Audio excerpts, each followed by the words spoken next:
Greetings, strangers. I'm Marit. And I'm Dee. And welcome to another episode of It's a Strange World After All. The podcast where we discuss true crime cases, the supernatural, urban legends, conspiracy theories, and all of the things that keep the world strange. Today's episode is the Thanksgiving Day episode, even though, we don't necessarily acknowledge Thanksgiving's Day. It's not like we celebrate, Thanksgiving. We just... Yeah. Wait, we don't celebrate Thanksgiving. We just, get together as a family and eat. That's, Pretty much. But, we don't support the genocide behind it, is what we're saying. Oh, no song. I thought you was... Oh, dang. Wait, we hold have on. a little tradition. Because a couple of weeks ago, I had walked into work and my coworker was like, "Hey, do you know any Thanksgiving songs?" And I was like, "No." Lies. And then she was like, "Have you ever heard?" And I was like, if she starts singing this song. Have you ever heard what? Have you ever heard what? Have you ever heard what? What? The one you was singing? I was like, Five why? fat turkeys are we? Why? We sat all night in a tree. When that cook came around, we couldn't be fast out. I was like, why we hear you sing? I was like, if she starts singing this song, and sure enough, because I said no for a reason. I thought she was just going to leave it alone. No, I should have said yes. And then maybe she would have left been like, no, she probably would have been like, how does yours go? What's the one? Are we thinking what I'm thinking? 5, 6, 7, 8. 5 fat turkeys are we. We spent all night in a tree. When that cook came around, we couldn't be found. So that's why we hear you. It's a good song. It is a good song. I think it is. And then you can do it in any style. I've literally done it, I think, now in 3 different styles. Next year, I might have a little freestyle for y'all. Let's see. Well, it won't be a freestyle because I gotta write it down. But yeah, I might, do it like Oh, Migos. wait, are you saying you're gonna write your own Thanksgiving song? Or are you just gonna sing that one in a different way? That's just gonna be the chorus, but I'm a rap. I don't know, I'm gonna come up with a rap. I might compose it and everything, do the ad libs. It'd be like turkey, gravy. Couldn't find him. I don't know. We gonna come up with something.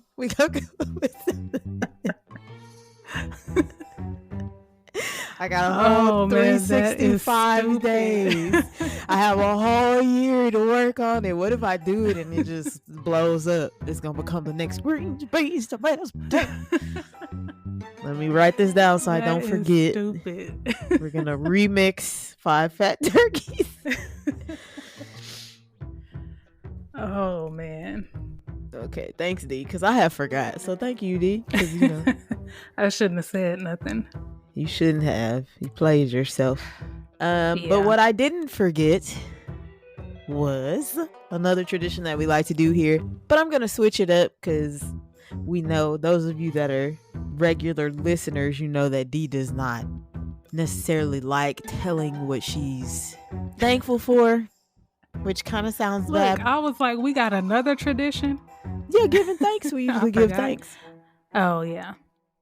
Which your explanation, was good. It wasn't like a cynical explanation, but I have 3 questions and I will answer them first to give you time to think about them. So the first one was, what is a good habit that you've already started? It could have been recent or not, that you want to take into next year. I wrote down gym, keeping up my workouts, keeping up movement. So I really want to keep staying consistent in the gym. That's something that I want to take into next year.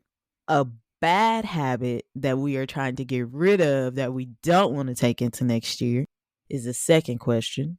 Mine is going to be putting things off, but because of anxiety. So sometimes anxiety can manifest itself as procrastination. So yeah, I just want to not bring that into next year. Is not, falling into anxiety and then putting things off, because then I get even more anxious because I put it off and I'm like, It was a waste of time. I was just an anxious mess either way.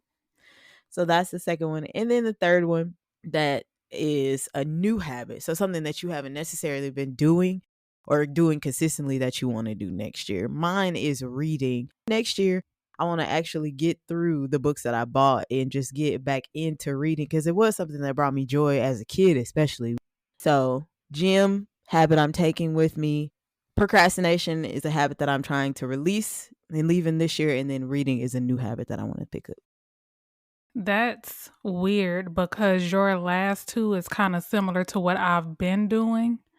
Okay. Because I got a book already, and then I found the book that you bought me before I moved here.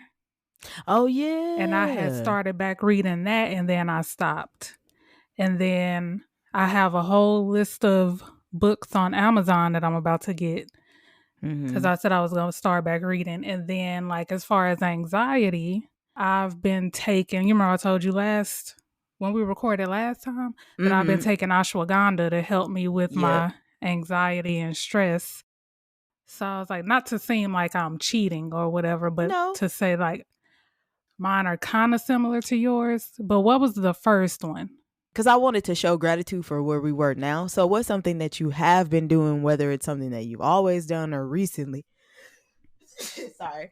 Or, yeah, or something that you just picked up that you want to take into next year. I'm sorry, I'm sneezing. Sorry. And allergies, leave these goddamn allergies in 2023. You can have them. Okay, so what I have been really like trying to be consistent with is my tarot.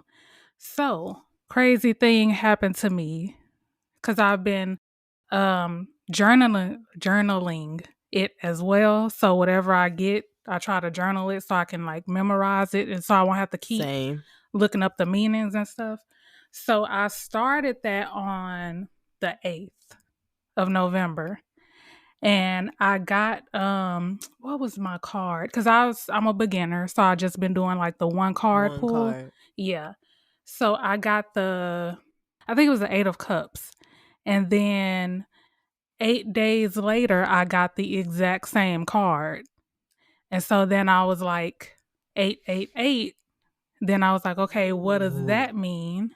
And then I looked it up and it was basically saying that you are about to because I want to get this right. You gonna look it up?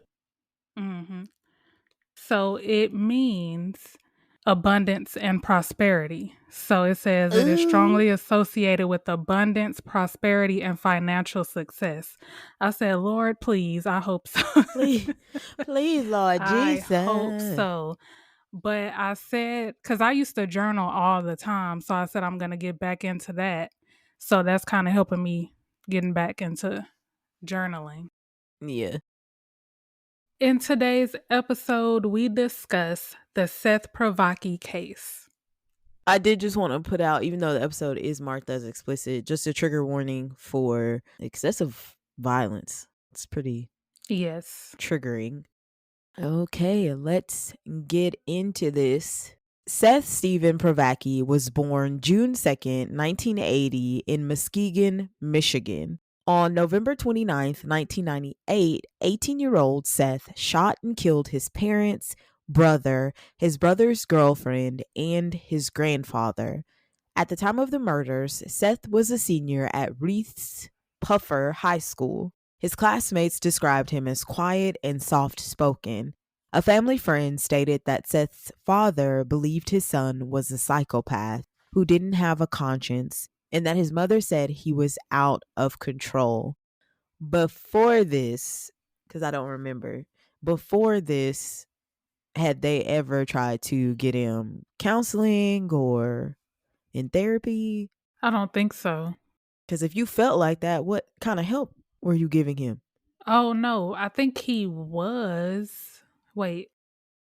The year prior to the shooting, a court ordered Seth to attend counseling and to take the antidepressant Wellbutrin. I think that's Well, how you say it. Wellbutrin. That's what I said, right? Yeah, I Oh. think. Or did you say Butrin? Butrin? Butrin. I don't know. But it's Wellbutrin? Wellbutrin. Yeah, that's it. Okay. This came after he was arrested for stealing beer from a store he worked at and selling it to minors, and shoplifting from another store. It isn't known if he had been taking the drug in the lead up to the shooting. He was placed on probation and sentenced to 10 days in a county youth home. So no. So the answer to the question was no. They didn't do that. That he had to do They that. didn't, yeah, but he still was evaluated. That's what I'm saying. If I feel that way, and this is not, I'm not blaming them, but I'm saying if I know that my child is having issues like that, what am I doing to try and help him? Yeah, I mean, but Because this wasn't that's him them. thinking, this wasn't him saying, oh, he's a little trouble. He called him a psychopath. The makings of a serial killer. But I mean, we don't actually know if that's what he said. This was just according to somebody else. Oh. Yeah, like after the fact, and then like all of their family and friends were being interviewed. So, I mean, we Oh. don't know if, yeah. The night before the murder, security footage showed Seth attempting to buy 22 caliber ammunition. He was rejected due to his age, and it is unclear where he obtained the ammunition used in the shooting. According to Seth, he had been arguing with his father for months. His father threatened to kick him out and said that he no longer loved him. Seth's aunt later said that his car had been taken away after he had gotten a C on his report card, and this enraged him.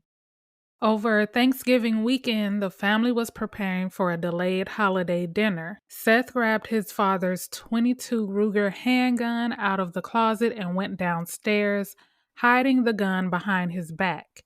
After his father left to pick up his grandfather at 12:25 p.m., Seth shot his brother in the back of the head while he was watching TV before dragging his body into the basement. And that's just heartless. Cause like, what is your, like, why? Why would you do that? Because you got your car taken away? Maybe.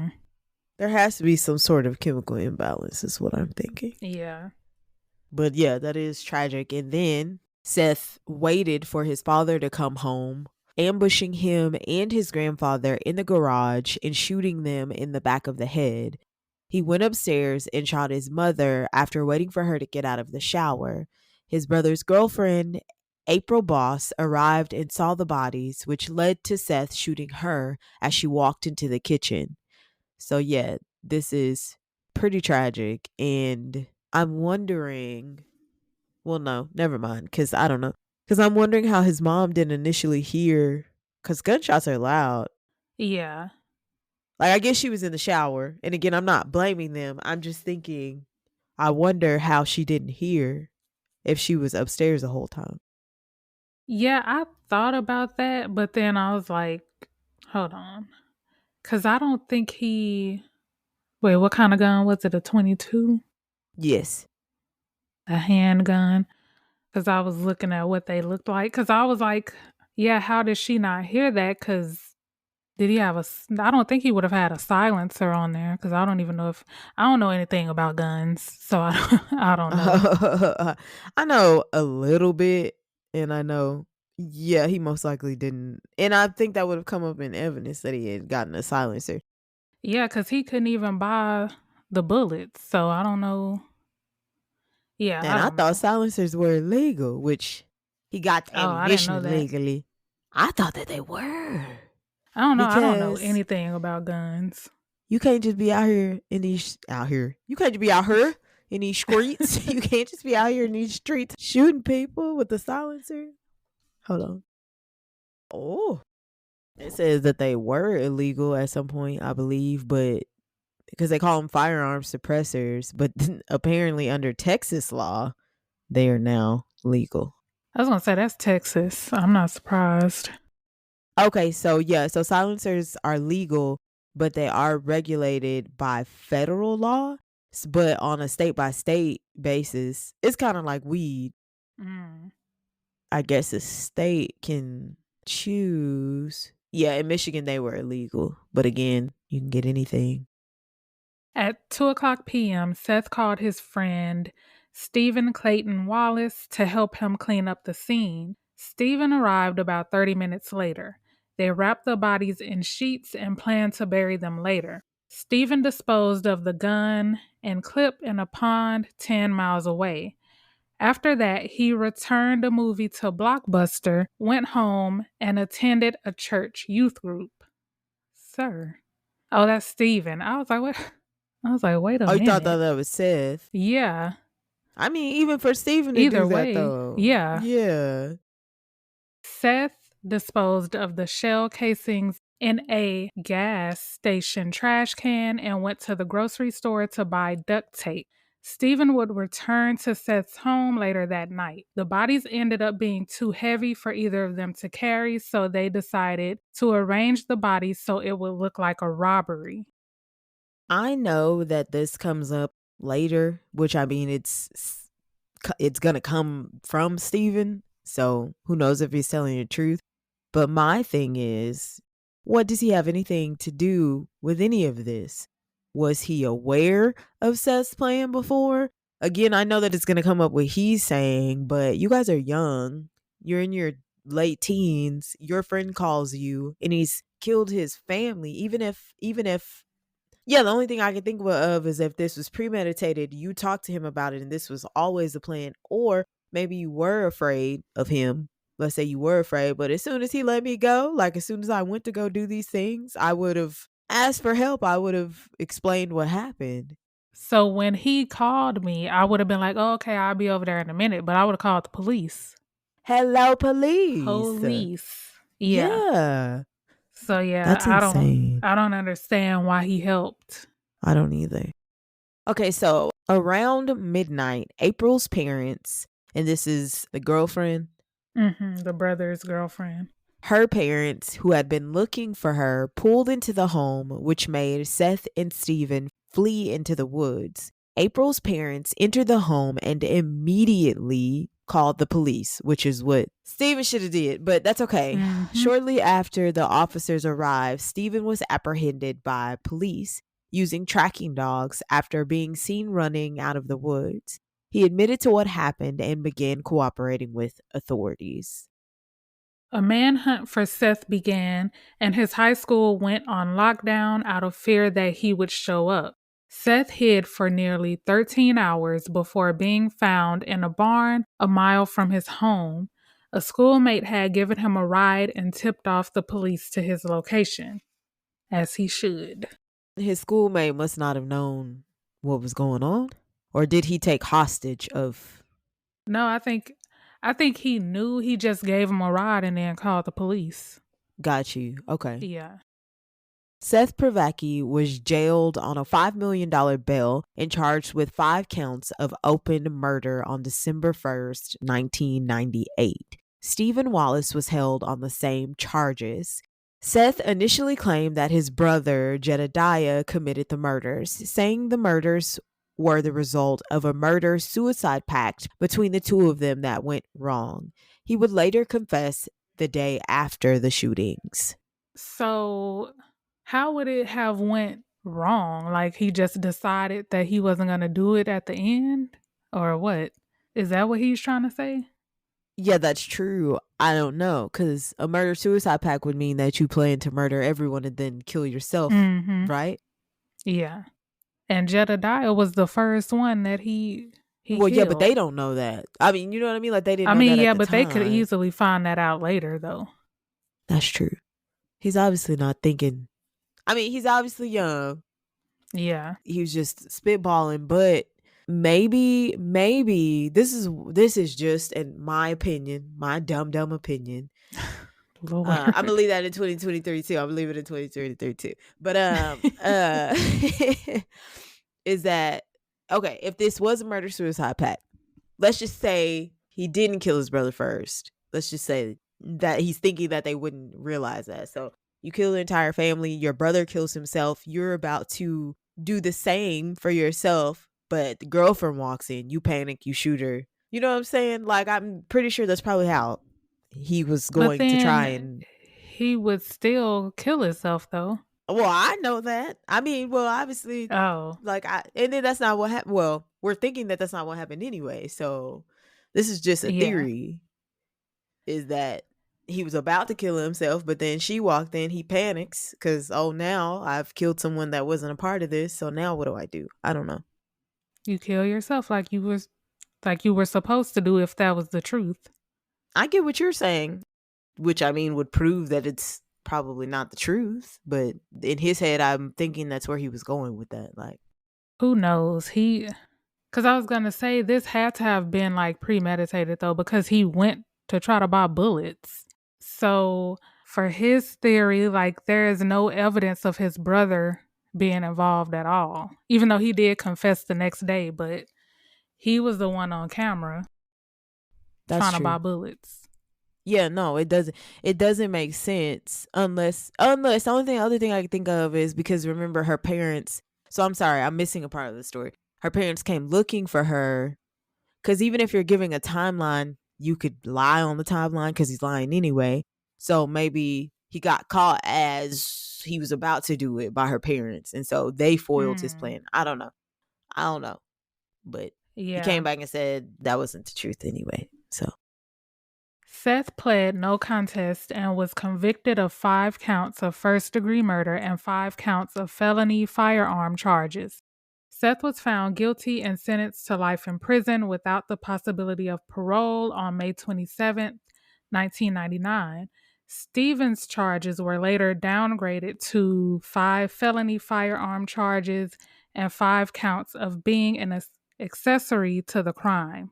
Stephen was acquitted by a jury in November 1999 after his defense argued that he only helped Seth because he feared for his life. So that's what you were talking about. yeah, But yeah, because you wouldn't be fearing for your life if you wouldn't have went over there unless he called him over there without telling him what happened. that's what I was thinking. That's what I was going with at first was like, oh, this was a surprise. Yeah, if he would have told me what he did, then I would have been like, no, I'm calling the police. So it makes more sense if he didn't tell him and he just showed up and then saw everything. That makes sense. But even still, that's why I think he's lying. I think maybe he had already known the plan. Even if you knew the plan and didn't think he was going to follow through with the plan, he followed through. I'm fearing for my life. He had a chance. He left. He went to He church. went to Blockbuster. He went to Blockbuster, which I don't know if that was like to be a part of an alibi. Like, I don't know what they were thinking would happen with this, but Yeah. I don't know. I don't wholeheartedly trust what he's saying. Yeah, I don't either. Yeah, like granted, was a teen, and their brains are not fully developed, but I think But you I'd be like, still ooh, know right from wrong. And then, like, yeah, okay, I helped him because I feared for my life. But soon as you left, you should have went to the police. but like for real though, because I'm not trying to be funny, but you killed your family. Like, what makes me think that you're not gonna turn around and kill me? Like, I could say, Mm-hmm. okay, yeah, I'm gonna help you because I'm afraid, but then I'm thinking, okay, if I come back and help him who wants to keep him from murdering me, you killed your own flesh and blood. Oh, yeah. And then he did go back. Didn't, yeah. Yeah, that's what I'm saying. You left and then you came back. That was Oh, my thing. Is dang. why didn't you Yeah. ask? Why didn't you call for help I would have came back with the police. or came back Well, with I the wouldn't police? even And I came back. go Just ahead, call the y'all. Let me police know. and yeah. Hello, police. You Yeah. hit what old boy did in Oh Mama. That as he was like, okay, yeah, I help you. I help you. Hello, police. Yep. You save your life. Yeah, because I can't. I don't know. On July 15th, 2010, Seth was shot and killed during a failed prison escape at Kinross Correctional Facility. He had been running across the street from the prison when a corrections officer shot him in the head. Following Seth's death, Steven said he regretted never asking Seth why he killed his family. Why are we? Because this young man didn't kill anybody. This young man tried to help with the bodies, but he never killed anybody. And I don't believe. I'm not the type that believes like an eye for an eye anyway. So I don't believe I don't, let me not say believe, because I know that it exists. That's not the word that I'm looking for. I don't agree with the death penalty. Why are your corrections officers automatically shooting someone in the head to keep them from fleeing prison? And he don't have no weapons. He couldn't have done anything. The thing was, because I left it out because I didn't feel like, because it mentioned a whole bunch of other people. So I was like, that don't have nothing to do with this. But there was some kind of a riot. Like him and a group of other prisoners started like a riot so they could escape. And it involved them beating officers. So they were basically protecting themselves though. Again, he was running away. He didn't have to shoot him in the head. But I mean, That's all I was thinking. I think it was just chaos. And okay. Yeah. Okay. Yeah, I just pictured like step over, like not to be funny, but that's what I pictured. It's my life. Step over. Yeah, like the gun line. Yeah, like he's literally just running and there's nothing, Okay. That helps. Final thoughts. I just want to know why. Like, why would you do that? Like, why would you do something like that? I mean, okay, they were threatening to put you out. They took your car. That was about it. That's not a reason to kill your whole family. No, I agree. There had to be something, because I wonder what all happened during, like, when he was ordered to go to counseling. I mean, I'm pretty sure they could have picked up on something. I mean, they prescribed him something, but still, they should have been making sure he was on his medication. Well, because I don't want it to seem like I'm blaming them. Yeah. But I'm not blaming them. So it's just a lot of stuff that could have been done before it even got to this point, because he was always problematic. He was always in trouble. So I don't know. I wonder why he did that. And then you can't be like, how did it get to that point? Because you can't be like, oh, he just snapped, because some thought went into it because he went to go buy bullets. And if that person that made that statement is a credible source, the family was already concerned about his behavior. Yeah, it's tragic. Yeah, the only thing that I can think of is he was just sick. He was just sick and he needed more help than, in my opinion, what they were willing to provide him. Or it could even be because what do we know what their economic status was? Were they like middle class? I think they were just like a middle class family. Maybe they couldn't afford treatment, because it goes back to, like you said, he was going to counseling, but it was forced counseling. It was forced counseling as a result of something that he done, maybe to even get attention. And then we don't even know how long he even was in counseling. That's true. So, yeah. So many questions. Anything else? I think that's it for me. All right. That's it for D, which means I guess that's it for me, which means that is all, folks. Please follow us on Instagram at It's a Strange World Podcast, Twitter at Pod Strange World, and on Facebook and TikTok at It's a Strange World After All. Also, if you are listening to us on Apple Podcasts or Spotify and like the show, please go ahead and give us a 5-star rating. And if you're feeling extra strange, please write a review. Please and thank you. Yes, we would love to hear from you. What did you think of this week's episode? Also, if there's anything else in the world of strange or true crime cases that you would like us to cover, let us know. If you have any personal stories involving true crime or the supernatural, we would love to have you on the show and share them with our listeners. We are doing movie reviews of the horror, thriller, slasher, and true crime genre. So if you have any movies or documentaries and want to hear our uncensored, unsolicited opinions on them, you can email those submissions to itsastrangeworldafterall@gmail.com or DM us at any other social media platforms D mentioned. Even if you just want to say, hey there, we'll be there. Thank you for tuning into another episode of It's a Strange World After All. And for those of you that have been with us since season 1, thank you for always keeping it strange with us. For new listeners, thank you. We are wrapping up season 3, and I've got high hopes for season 4.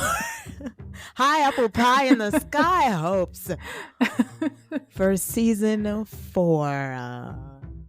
I said it here. There you go. It's so hard to say goodbye to the season 3. So what? To the season 3.